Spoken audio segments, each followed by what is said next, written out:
Y'all, the Wizard101 spring update is finally here. They updated an absolute ton of shadow enhanced spells. I already know the first questions on everybody's mind. Where do I learn these spells and how do I upgrade them? So this isn't everything you need to know about the new shadow enhanced spells, including everything you need to know to max tier these if you want to. So let's talk about one thing that already makes this update very, very different than other updates around shadow spells. All the new shadow enhanced spells are now cross-trainable, right? Right now, I'm on a storm. I can actually go into the mid school in the Arcanum and learn any shad that I want. I think they're really going harder and harder on this idea of dual schooling, and they're taking a real stance here. They're basically saying shads are not above these rules where you could go into another school to duel into. The requirement to learn these spells does involve training very deeply into the school, right? For example, for me to learn Witch's House Call, I needed to have already learned the rank 8 King Art spell. The prereq for King Art is Celestial Calendar, so you really do have to train a lot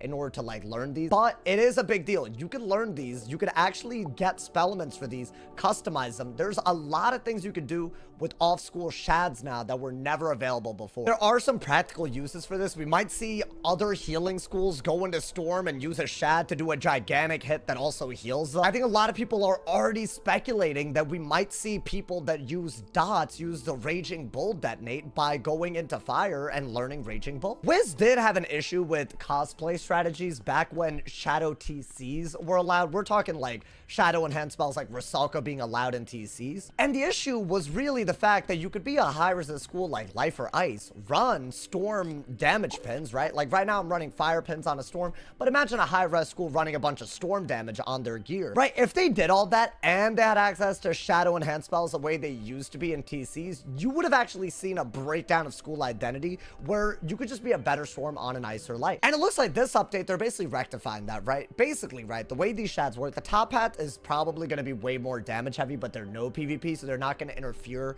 with pacing and making resist schools better when they're off school hitting. And the bottom path, they're basically putting a lot of the value of the shad into the utility. That's why you'll notice the damage for most of these shads are around the rank that you would expect for, like, you know, how much it costs. So like Darkens for me, it's a 6-pip spell. It does about as much as a Triton. That's not really that much above for being a shadow enhanced spell. But really where the utility of that shadow pip is in that heal. That's what makes these spells really, really cool. We are going to be seeing a lot of the value of shads, whether you use them for your school or an off school. A lot of that value is in that utility. You're going to be running these shads for the utility. Now, some shadow enhanced spells literally do completely different things, so keep in mind that you might have to go and learn the shadow enhanced spells for your school. For example, I had to relearn Rusalka, so that's just a thing, but you can learn any school shadow enhanced spell in the Arcanum. Now, the next logical thing is, how do you upgrade this, right? Maybe your PvE, you want to upgrade the top hats to like optimize damage. Maybe your PvP, you want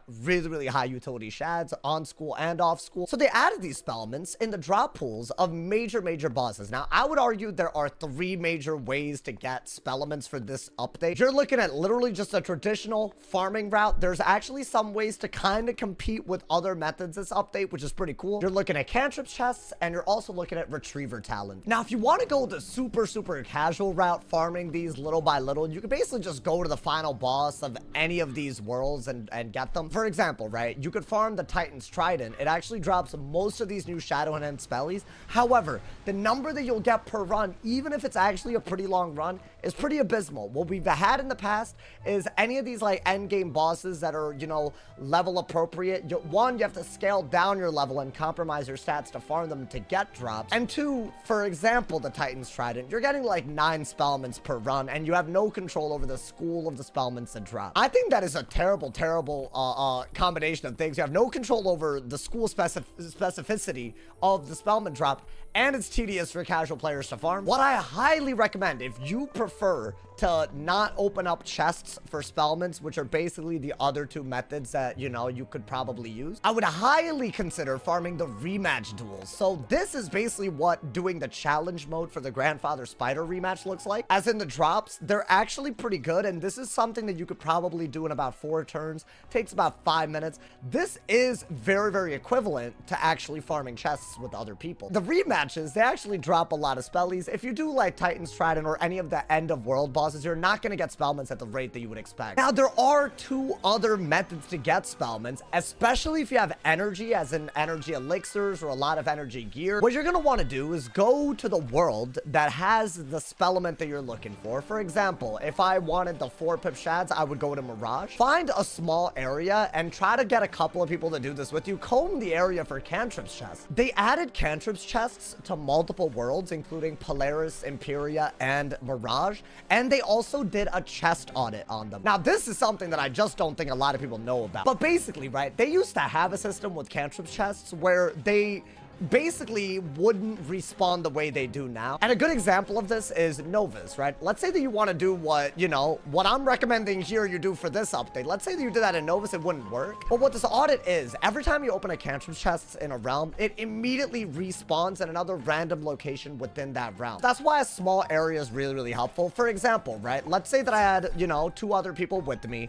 and we opened up this Cantrip's chest, right? After it's open, we would get like I don't know, like 10 spellments per chest, which is actually pretty good. And then it would disappear, but within the same realm, it'll show up again. So for the worlds that they added these Cantrip chests, the smallest areas are the Frigid Maw in Polaris, Aggro Ba. In my opinion, this one's the best. Aggro Ba in Mirage, and the Husk in Imperia. Those are going to be the big areas. What's really nice is, let's say a bunch of people are farming this, just switch realms, and that's all you need to do. You don't have to compete with people for Cantrip chests. That's really, really good. It's also a guaranteed respawn, which is not how it used to be before the audit. So that's a really, really big deal. Now, you might notice, it doesn't seem that they added Cantrip chests to either Caramel or Lemuria. So it might be the only way to actually get spellments for those worlds outside of the Cantrip chests anyways, is to farm bosses. You will still have to scale your level down. You'll have to compromise stats to go down to, like, for example, level 130 to farm Lemuria, or level 140, whatever it is. Right, that's tedious, and for a fight like the Hall of Heroes, you get 1 spellment from what I've been told. So they really need to, like,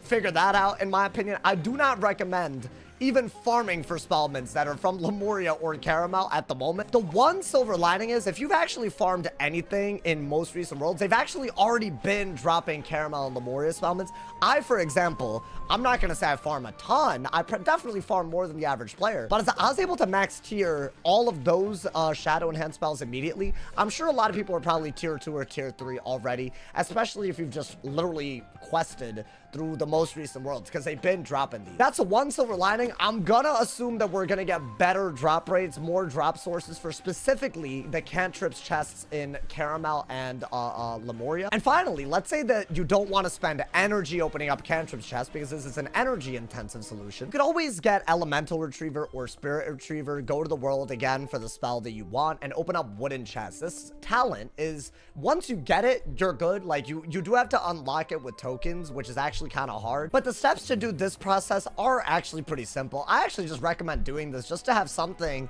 to, you know, just have like a productive way to get spellments if you don't have friends to Cantrip chest farm or boss farm with. What I would recommend doing is get the talent, and to unlock it, you're going to need Elemental Retriever or Spirit Retriever token. An easy, free way to do this without buying anything is to PvP, and just to get through a little bit of this, like a tier 1 on the PvP battle pass. I would argue this is actually really easy, and you could do this on a few wizards. It only takes 5 tokens to unlock the talent for your entire account. Once you unlock an Elemental Retriever talent, try to make multiple pets with it, put them on a bunch of wizards, and because there's a 5-minute cooldown for the use of this talent, what I recommend is go on one wizard, use Elemental Retriever, switch to another wizard, use another Elemental Retriever. You can basically cycle through a bunch of wizards and just spam Elemental or Spirit Retrievers on wooden chests to get a bunch of spellies. I've done that method. It's not as fast as Cantrip chests, but you don't need to spend any energy. You could literally do it alone. The key is to find the wooden chests. So you're gonna want to find really, really small areas where they'll respawn just like Cantrip chests. So big TLDR, y'all, they added a bunch of new Shadow Enhanced spells. You could cross-train them.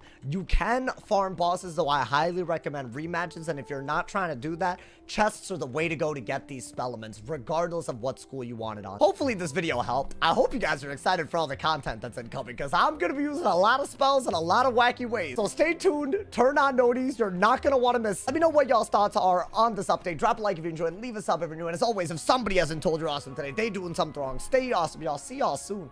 And yeah.